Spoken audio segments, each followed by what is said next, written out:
soal berikutnya, Cindy mengerjakan suatu pekerjaan selesainya 2 hari, Firman itu pekerjaan yang sama 3 hari, Teguh menyelesaikan waktunya 4 hari dengan pekerjaan yang sama. Jika mereka akan bekerja bersama-sama untuk menyelesaikan pekerjaan tersebut, maka pekerjaan itu akan selesai pada waktu titik-titik. Apakah A 22 jam 9 menit, B 1 hari, C 1 hari 50 menit, D 23 jam, E 22 jam 15 menit. Nah teman-teman, ini kelihatannya sudah pernah kita bahas ya. Coba kita ulangi lagi. Bagaimana kalau ada 3 orang bekerja bersama-sama? Nah kita sudah membuatkan rumus bakunya kemarin ya. Itu yang atas tinggal kalikan saja, 2 kali 3 kali 4. Yang bawah adalah jumlah dari kombinasi masing-masing perkalian angka-angka itu. 2 kali 3, 2 kali 4, 3 kali 4 ya, dijumlahkan ya. Hasilnya adalah yang bagian atas 24, yang bagian bawah 2 kali 3 itu 6, 2 kali 4 8, 3 kali 4 itu 12 ya. Kalau di total yang bagian bawah nilainya adalah 26. Jadi 24 per 26 hari. Nah kalau kita ubah menjadi jam, maka kita kalikan 1 hari itu 24 jam, maka kita kalikan 24. Jadi 12 per 13 itu kalau dikecilkan, 24 per 26 kalau disederhanakan kan 12 per 13. Ini kalau mau dijadikan dalam bentuk jam, maka kita kalikan dengan 24. Nah 12 kali 24 itu ketemunya 288 per 13, ini jam. Kita akan hitung 288 dibagi 13 itu ternyata 22,15 jam. Nah kita tulis saja. Jadi kalau kita lepaskan seperti ini berarti 22 jam ditambah 0,15 jam. Nah ini bentuknya masih jam, padahal di opsi pilihan gandanya menit ya. Jamnya tetap utuhkan, jadi 22 jam ditambah, kalau diubah menjadi menit kalikan 60 ya kan, 1 jam kan 60 menit. Jadi 0,15 kali 60 ketemunya 22 jam 9 menit. Nah, harusnya jawabannya adalah yang A teman-teman, tapi ternyata di LMS-nya ternyata jawabannya adalah yang C 1 hari 50 menit ya. Ya, itu jelas salah ya. Di LMS-nya jawabannya tidak itu ya, tapi teman-teman harus yang di LMS jawabannya adalah E ya. Jadi salah ya, yang E itu 22 jam 15 menit itu salah. Jawaban yang benar adalah 22 jam 9 menit. Next, berikutnya teman-teman, untuk soal berikutnya, Pak Firman memperoleh penghasilan 7.650.000.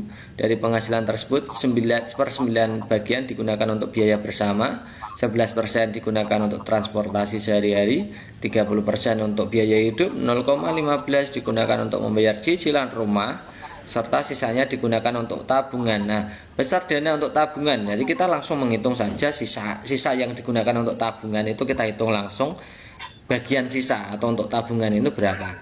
Pertama, cara mengerjakan soal seperti ini, itu yang pertama kita tuliskan bagian globalnya. Bagian utuhnya adalah 1, ya kan? 1. Itu artinya belum dibagi-bagi gitu ya. Oke, kemudian 1/9 digunakan untuk biaya bersama, berarti dikurangi, ya kan? Digunakan artinya dikurangi 1/9. Kemudian 11% digunakan lagi, berarti dikurangi 11% itu kita tulis 11/100 gitu. Kemudian 30% digunakan untuk biaya hidup, dikurangi lagi 30/100. Kemudian 0,15 bagian. 0,15 bagian itu berarti kalau diubah ke bentuk pecahannya nanti ya, ini berarti sisanya yaitu hasilnya itu berapa. Nah, kita ubah ke bentuk penyebut yang sama saja supaya enak ya. Ini jadi 1 itu 100/100, 9 ini masih utuh aja, tidak apa-apa. Kita gunakan yang bisa digunakan mudah saja. Ini 11/100, ini 30/100. Ini kalau diubah menjadi per 100 ya 15/100 gitu ya. 15/100 kita kumpulkan ya. Sekarang yang penyebutnya 100 kita kurangkan, jadi ini 100/100 dikurangi 11/100 dikurangi 30/100 dikurangi 15/100 baru dikurangi 1/9 ya. Ini sifatnya adalah sifat komutatif ya, asosiatif ya, boleh ditukar-tukar ya. Kemudian kita tinggal mengurangkan yang penyebutnya sama. Jadi 100 dikurangi 11 dikurangi 30 dikurangi 15. Ketemunya adalah 44/100. Baru dikurangkan dengan 1/9. Kita samakan penyebutnya menjadi 900. Jadi 396/900 dikurangi dengan 100/900. Ketemunya adalah 296/900 bagian. Nah, bagian penuhnya adalah 7.650.000. Berarti kita tinggal menghitung. Berarti 296/900 kali 7.650.000. Nah, ini 02 kita coret saja gitu ya. Kemudian 9 dan 765 kita bisa bagi. 765 dibagi 9 ketemunya adalah 85. Jadi kalau kita menghitung adalah 296 kalikan 8.500 karena nolnya masih ada 2. Nah, kalau dihitung totalnya ternyata jawabannya adalah 2.516.000 rupiah. Jadi jawaban yang benar adalah 2516000.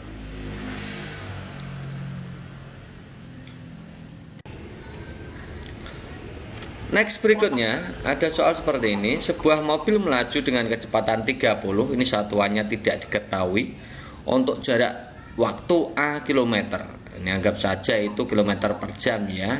Kecepatannya yang kecepatan 30 itu.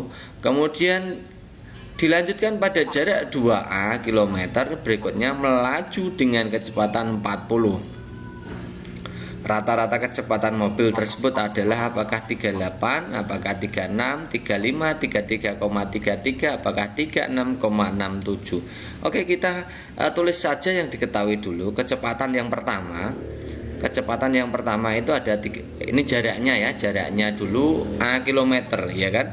Kecepatannya adalah 30. Nah, kita cari waktu pertama dulu ini. Kalau ada jarak, ada kecepatan, maka waktunya adalah rumusnya jarak dibagi kecepatan.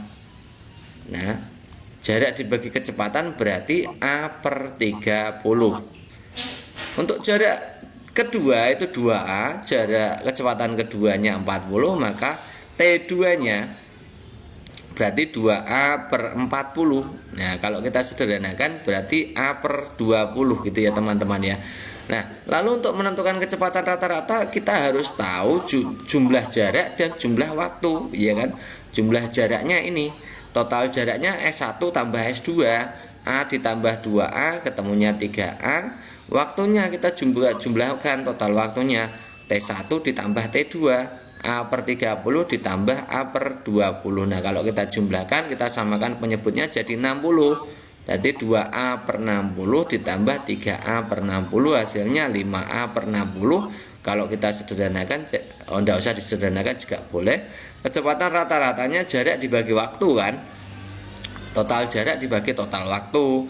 Total jarak dibagi total waktu, total jaraknya 3A, total waktunya 5A/60. Nah, berarti 3A/5A/60 atau 3A dikalikan 60 dibagi 5A.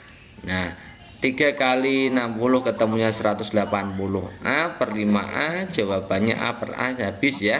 Jadi 180 dibagi 5 jawabannya 36. Oh, maka jawaban yang paling tepat adalah 36.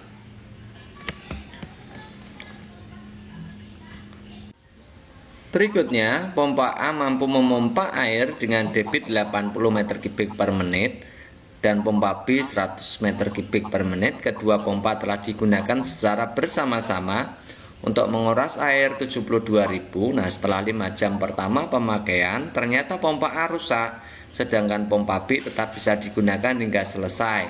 Lama waktu untuk menguras seluruh isi kolam tersebut adalah titik-titik, apakah 7, 5, 6, 9, atau 8. Nah, coba kita kerjakan dulu. Karena ini dua-duanya pompa itu bekerja 5 jam pertama, kita hitung dulu ya. Jadi pompa A itu selama 5 jam itu mampu menguras berapa? Kan 80, ini debitnya kan 80 meter kubik per menit. Jadi kita jadikan kita kerjakan selama 5 jam hasilnya berapa? Jadi 80 kita kalikan 5. kalikan 65 itu 5 jam, 1 jamnya 60 menit kan, jadi 5 kali 60 kan gitu. Jadi hasilnya adalah 24.000 meter kubik. Kemudian pompa yang kedua 5 jam, ini karena debitnya 100 ya 100 kali 5 kali 60, ketemunya adalah 30.000 meter kubik. Nah, berarti selama 5 jam itu pompa A dan pompa B itu bekerja itu dapat menguras 54.000 meter kubik. Nah, sisanya berapa? Sisanya volume airnya adalah 72.000 dikurangi dengan 54.000, hasilnya adalah 18.000 meter kubik. Nah, ini sisa waktunya itu dikerjakan oleh pompa B. Berarti waktu untuk menguras sisa ya kita bagikan terhadap pompa B ya. Berarti 18.000 kita bagi dengan debit yang B yaitu 100, jawabannya adalah 180 menit. Nah, 180 menit itu berarti ada 3 jam. Jadi total penggunaan berapa? Pertama bersama-sama 5 jam, kemudian ditambah dengan waktu sisanya dikerjakan oleh pompa B selama 3 jam, berarti 5 jam ditambah 3 jam, hasilnya adalah 8 jam. Jadi jawaban yang benar adalah 8 jam.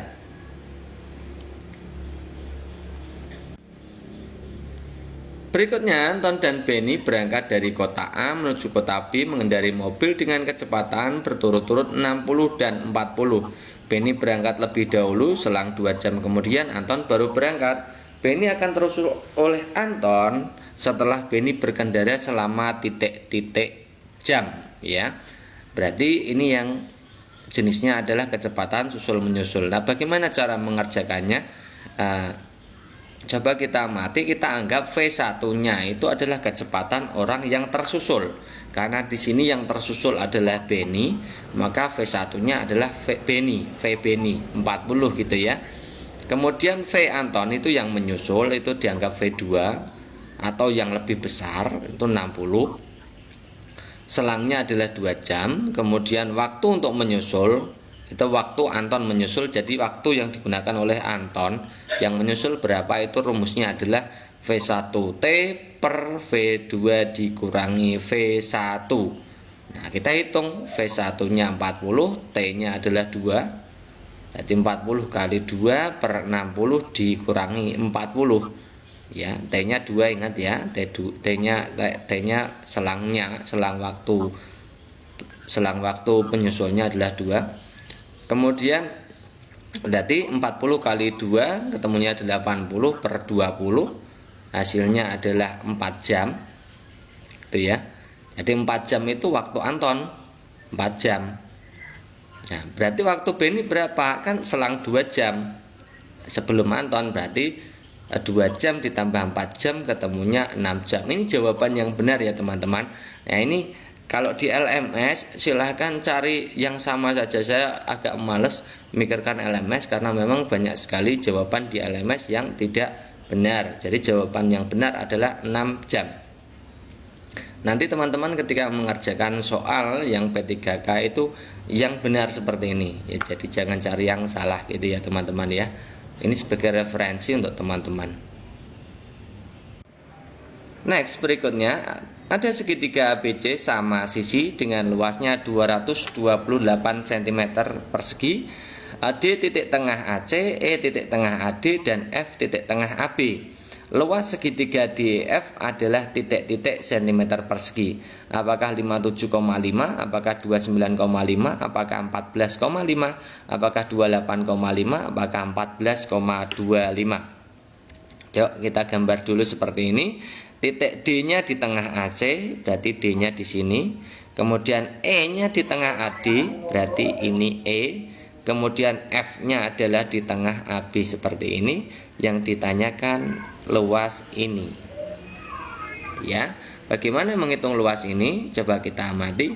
Yang diketahui dulu adalah luas segitiga ABC. Nah, coba teman-teman perhatikan segitiga AFD. Bahwa segitiga ABC yang besar itu dan AFD, dilihat segitiga AFD itu sebangun ya, sama-sama segitiga sama sisi. ya kan, sebangun. Nah, perbandingan sisi-sisinya ya, karena sisi yang kecil atau AFD, segitiga yang kecil AFD itu adalah setengah, sisinya AD itu setengahnya AC, sisinya EF setengahnya AB, otomatis sisinya DF adalah setengahnya BC. Maka perbandingan sisi-sisi segitiga yang kecil dibanding yang segitiga yang besar itu perbandingannya adalah 1:2 atau setengahnya, ya. Maka untuk menghitung luas yang kecil atau luas segitiga yang AFD, luas segitiga AFD itu mudah sekali. Rumusnya adalah skala dikuadratkan dikali luas, ya, luas yang diketahui. Nah, AFD tadi kan perbandingannya adalah setengah. Jadi setengah kuadrat, ini rumus ini silahkan dicatat ya. Setengah dikuadratkan dikali luas ABC, yang besar itu ABC. Nah, setengah kuadrat itu setengah kali setengah adalah 1/4 dikalikan 228. Nah, jawabannya adalah 57. Jadi segitiga AFD itu luasnya adalah 57. Ya. Sekarang kita perhatikan segitiga EFD, dilihat itu EFD yang ditanyakan, dan segitiga AFE itu kongruen, artinya sama dan sebangun, ukurannya sama, bentuknya sama. Nah, jadi ada dua segitiga yang bentuknya sama, ukurannya sama. Nah, karena kongruen dan luas AFD itu 57, maka otomatis segitiga EFD itu setengahnya dari AFD, ya kan? Setengahnya AFD. Nah, jadi setengahnya 57, ketemunya adalah 28,5. Jadi jawaban yang paling tepat adalah 28,5. Oke, nomor 10 sekarang, sepotong daging dalam kulkas bersuhu negatif 3 derajat Celcius. Daging tersebut dipanaskan di atas api hingga suhunya naik 8 derajat Celcius setiap 2 menit. Suhu daging setelah dipanaskan 6 menit adalah berapa? Apakah 14 derajat Celcius, 21 derajat Celcius, 34 derajat Celcius, 20 derajat Celcius, dan 27 derajat Celcius? Ini jawaban yang tepat yang mana? Ya, kita tuliskan dulu untuk suhu mula-mulanya di sini. Negatif 3 derajat. Nah, itu naiknya 8 derajat setiap 2 menit. Nah, ini dinaikkan selama 6 menit. Berarti karena naik itu ditambah periode waktunya berarti 6/2. Nah, kalikan 8. Ya, negatif 3 ditambah 6 bagi 2, 3 dikalikan 8, berarti negatif 3 ditambah 3 kali 8, 24. Nah, kemudian negatif 3 ditambah 24, jawabannya adalah 21. Jadi jawaban yang paling tepat adalah jawaban yang B. Ya, silahkan dicatat.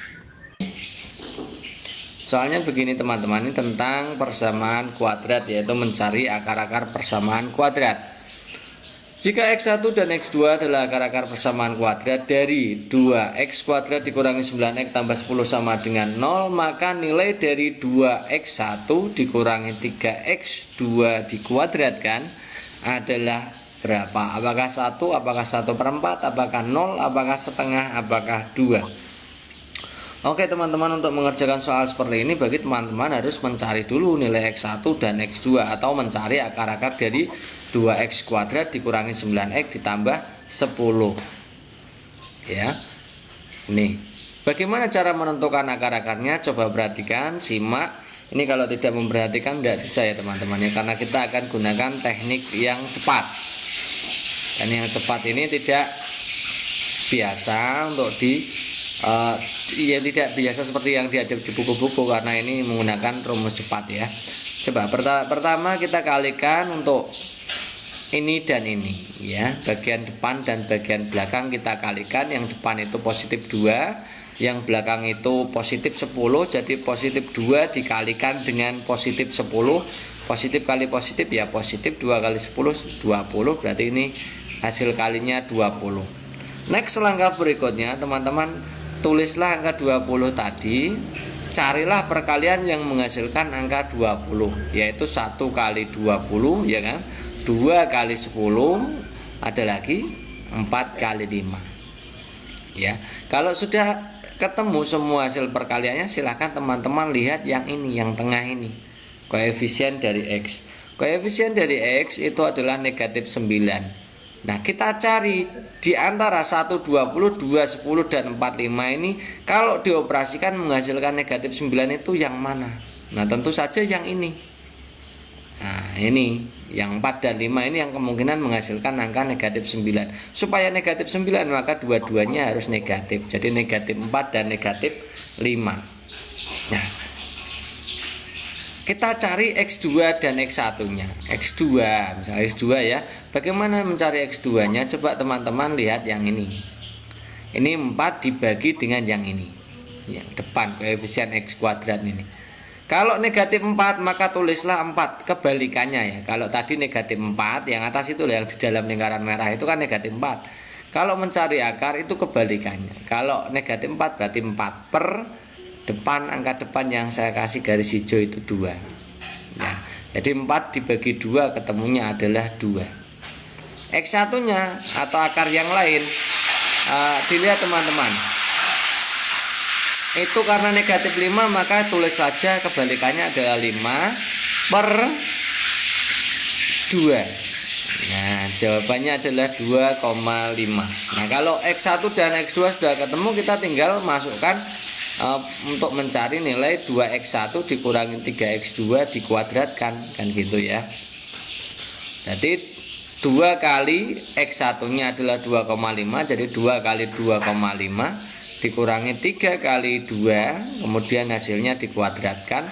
2 kali 2,5 atau 2,5 kali 2 ketemunya 5, 3 kali 2 6. Maka 5 dikurangi 6 dikuadratkan, hasilnya negatif 1 dikuadratkan, hasilnya adalah 1. Jadi jawaban yang tepat untuk nomor yang ini adalah 1. Nah, saya tidak melihat opsi jawaban yang benar untuk LMS ya, silakan disesuaikan sendiri. Kalau memang di LMS-nya tidak 1, maka ya pilih saja yang tidak 1, tapi caranya mengerjakan yang benar ini. Karena memang saya sudah frustasi banyak sekali yang di LMS itu yang salah kunci jawabannya gitu ya teman-teman ya. Jangan diikuti yang salah kunci jawabannya, tapi hanya untuk menuju ke step berikutnya Anda harus ikuti apa yang ada di LMS. Nomor selanjutnya, perhatikan pola berikut. Pola ke-1 itu jumlahnya 1, merupakan penjumlahan dari 1 itu saja. Kemudian pola 2 itu 4 sama dengan 1 tambah 3. Pola 3 itu 9 sama dengan 1 tambah 3 tambah 5. Pola 4 nya 16 sama dengan 1 tambah 3 tambah 5 tambah 7. Pola 18 nya itu M, yang merupakan penjumlahan 1 tambah 3 tambah 5 tambah 7 tambah titik-titik tambah N.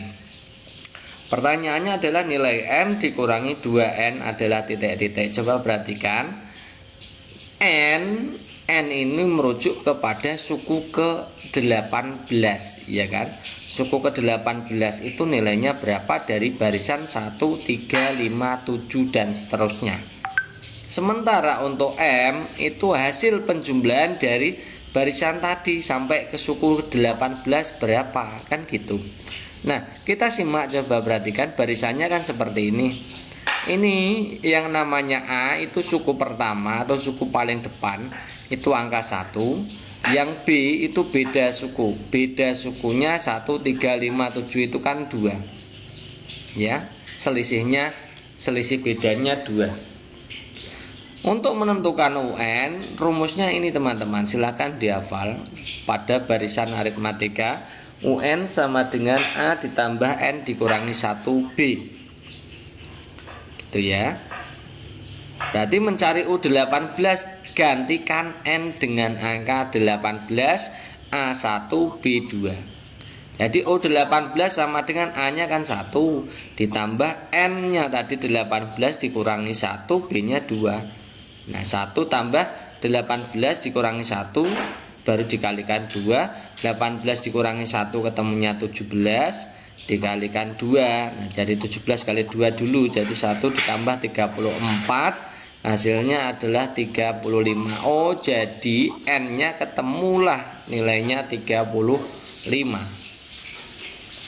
Sekarang kita cari M. M tadi adalah jumlah 18 suku pertama. Jadi rumus jumlah itu rumusnya adalah Sn sama dengan setengah N dalam kurung A ditambah UN, di mana A adalah suku pertama, UN adalah suku terakhirnya. Kita akan cari suku ke-18, jumlah 18 suku pertama, gantikan N dengan angka 18, jadi setengah kali 18, suku pertamanya adalah 1, dan suku terakhirnya atau N-nya tadi adalah 35. Ya, berarti setengah dari 18 itu 9, 1 ditambah 35 itu 36. Jadi 9 kali 36 ketemunya adalah 324. Jadi jawaban yang benar teman-teman adalah D, 324. M-nya. Oh, M-nya 324 ya. Kita belum menjawab ya. Oke, sekarang kita jawab pertanyaannya. Pertanyaannya adalah M dikurangi 2N. M dikurangi 2N. M-nya adalah 324 dikurangi 2 kali N, N-nya 35. Jadi 324 dikurangi 70 ketemunya adalah 254. Oh, jawaban yang benar adalah 254. Gitu ya teman-teman ya. Oke, next, berikutnya nomor 12. Sebuah benda dengan berat 1800 Newton akan dinaikkan ke ketinggian 2,5 meter. Jika keuntungan mekanis yang diharapkan adalah 6, berapa jarak yang ditempuh benda pada bidang miring dan kuasa yang diperlukan untuk mendorong benda tersebut. Nah, ini coba perhatikan teman-teman. Ini soalnya kan ada dua. Yang pertama menghitung jarak yang ditempuh pada bidang miring. Yang kedua adalah besarnya gaya kuasa yang diperlukan untuk mendorong benda tersebut. Tapi di opsi jawabannya hanya satu, yaitu gayanya. Nah, kita akan bahas dua-duanya saja karena pertanyaannya ada dua. Nah, diketahuinya yang pertama beratnya adalah 1800 Newton. Oke, gitu ya. Kemudian tinggi bidang itu 2,5 meter ketinggian bidang. Nah, keuntungan mekanisnya 6. Kita tahu bahwa rumus untuk menghitung keuntungan mekanis pada bidang miring itu adalah panjang bidang dibagi tinggi bidang. Panjang bidang dibagi tinggi bidang. Nah, panjang bidangnya yang ditanyakan, ya kan? Jarak yang ditempuh pada bidang miring itu yang ditanyakan ya panjang bidangnya. Tinggi bidangnya 2,5, berarti 6 sama dengan panjang bidang dibagi 2,5. Maka panjang bidangnya adalah 6 kali 2,5, ketemunya adalah 15 meter. Gitu ya, 15 meter. Jadi jarak yang ditempuh benda pada bidang miringnya jawabannya 15 meter. Ketemu satu jawaban. Sekarang kita akan menghitung berapa besarnya gaya kuasa, ya, gaya kuasa. Kita juga memiliki rumus untuk keuntungan mekanis. Tadi rumusnya adalah beban dibagi kuasa. Nah, keuntungan mekanisnya 6, berarti beban dibagi kuasa sama dengan 6. Nah, di situ bebannya ada 1800, maka berarti kuasanya ini ya, kuasanya berarti kan beban dibagi 6. Kalau 6 sama dengan beban dibagi kuasa, maka kuasanya adalah beban dibagi 6 kan gitu ya. 6-nya tukar tempat dengan kuasa kan boleh. Jadi kuasanya sama dengan beban dibagi 6. Nah, bebannya adalah 1800 Newton, berarti bagi 6 ketemunya adalah 300 Newton. Jadi jawaban yang paling tepat adalah 300 Newton. Nah, ini kuasanya adalah 300 Newton. Berikutnya ini agak susah ya, ini kalau di matematika itu sistem persamaan linear dua variabel, tapi bentuknya ini hot sekali, tentang umur atau usia ya. 7 tahun yang lalu umur ibu sama dengan 6 kali umur Hani. Tahun depan umur ibu 2 lebihnya dari 3 kali umur Hani. Umur Hani 2 tahun yang lalu adalah ... tahun. Apakah 11, 14, 13, 10, 12? Nah, bagaimana cara menyelesaikan soal seperti ini supaya mudah? Oke, coba teman-teman perhatikan. Nah, kalau bisa ya sambil siapkan untuk oret-oretannya, pensil, kertasnya. ya. Nanti bisa diulangi lagi dengan mengerjakan sendiri ya teman-teman ya. Oke. Kalau ada soal seperti ini, maka kita misalkan dulu umur yang sekarang sebagai patokan ya. Umur ibu sekarang kita tulis saja misalkan B gitu ya. Kalau I gak enak ya, B saja itu ya. Kemudian Hani sekarang itu H. Posisi sekarang umur ibu adalah B, sekarang umur Hani adalah H. Kemudian kita baca untuk kalimat pertama, teman-teman silakan dibaca. 7 tahun yang lalu umur ibu sama dengan 6 kali umur Hani. Kalau 7 tahun yang lalu umur ibu berapa? Kalau umur sekarang B 7 tahun yang lalu berarti B dikurangi 7 kan. Ya, ini umur ibu. Sama dengan ya kan? 6 kali berarti 6. Umur Haninya kan 6 tahun yang lalu, 7 tahun yang lalu kan ya H dikurangi 7 kan begitu. Nah, kita kalau sudah seperti ini kita distribusikan ya. B dikurangi 7 sama dengan 6 kali H 6H. 6 kali 7 42. Jadi B dikurangi 7 sama dengan 6H dikurangi 42. Nah, kita operkan 6H nya ke sebelah kiri, jadi B kan positif 6H, itu pindah ruas ke kiri jadi negatif 6H sama dengan negatif 42. Yang sebelah kanan negatif 7 pindah ke kanan jadi positif 7. Berarti B dikurangi 6H sama dengan negatif 35. Dapatlah persamaan 1. Sekarang kita lanjutkan, kita harus nyari persamaan berikutnya. Bagaimana cara mencarinya? Kita baca lagi kalimat kedua.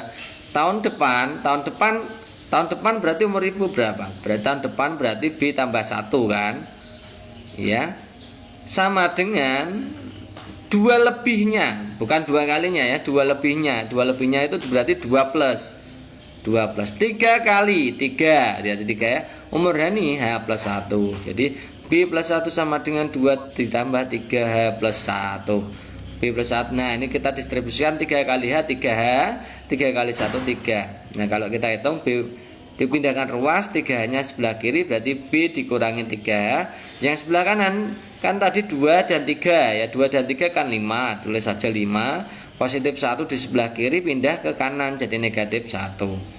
Hasilnya B dikurangi 3H sama dengan 4. Dapatlah persamaan 2. Dari persamaan 1 dan persamaan 2 ini kita tulis seperti ini. Kita akan cari menggunakan sub eliminasi saja ya, eliminasi. Jadi ini sama-sama B sudah sama, jadi tidak usah dikalikan dengan koefisien-koefisiennya terbalik ya. Ini karena sudah sama maka sama-sama B, maka kurangkan saja. Nah, B kurangi B 0 berarti tidak usah ditulis. 6 negatif 6 dilihat itu negatif 6H, hanya tidak usah dibaca dulu ya. Negatif 6 dikurangi negatif 3. Jadi yang atas kurangi bawah. Negatif 6 dikurangi negatif 3. Dikurangi negatif artinya positif. Jadi negatif 6 ditambah 3. Jawabannya negatif 3H. Negatif 35 dikurangi 4. Jadi dikurangi negatif 35 dikurangi 4. Jadi negatif 39. Maka hanya adalah negatif 39 dibagi dengan negatif 3. Negatif dibagi negatif positif. 39 bagi 3 ketemunya 13 gitu. Oh, ternyata umur Hani sekarang ketemu 13 teman-teman ya. Umur Hani sekarang 13. Pertanyaannya sekarang kita lihat. Umur Hani 2 tahun yang lalu. 2 tahun yang lalu berarti dikurangi 2 ya. Berarti umur Hani 2 tahun yang lalu ya H dikurangi 2. 13 dikurangi 2 ketemulah 11 gitu ya. Jadi jawabannya adalah 11. Nah, ini teman-teman. Paham ya? Ini agak panjang ya, tapi tidak apa-apa. Oke, next ke nomor 3. Buah kelapa yang masih menggantung di pohon kira-kira masanya adalah 1,5 kg. Ketinggian pohon itu 8 meter. Berapa energi potensial buah kelapa tersebut jika percepatan gravitasinya adalah 10 meter per sekon kuadrat? Apakah A itu 100 Joule, B 200 Joule, C 120 Joule, D 10 Joule, dan E 50 Joule? Nah, bagaimana cara mengerjakannya? Kita analisa dulu apa yang ada pada soal. Oke, massa itu disimbolkan dengan M. Jadi M-nya adalah 1,5 kg. Ini sudah standar internasional. Kalau belum internasional kita ubah dulu ya. Massa itu pakai standarnya kilogram. Ketinggian pakai meter, betul ya. Ketinggian itu simbolnya adalah H. H 8 meter. Ya, kemudian percepatan gravitasi itu simbolnya adalah G. G-nya 10 meter per sekon kuadrat. Yang ditanyakan adalah energi potensial.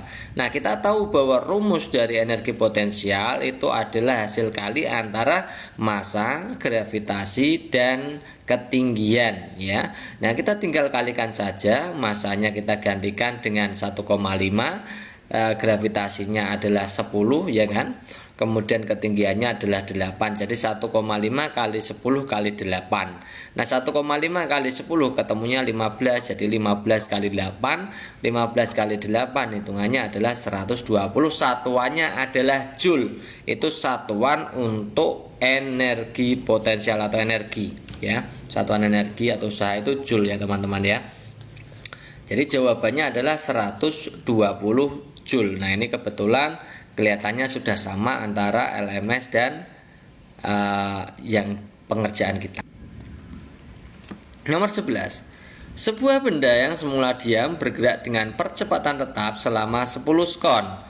Jika jarak yang ditempuh 100 meter dan massa benda 5 kg, maka besar gaya yang bekerja adalah titik. Apakah 30 Newton, apakah 40 Newton, apakah 50 Newton, apakah 10 Newton, apakah 20 Newton. Coba kita hitung teman-teman ya. Ini waktunya adalah 10 sekon. Terjadi percepatan tetap, waktunya 10 sekon. Jarak kita simbolkan dengan S ya. Ketika mendatar kita simbolkan S, ketika vertikal kita simbolkan H atau ketinggian. Oke, 100 meter, massanya 5 kg.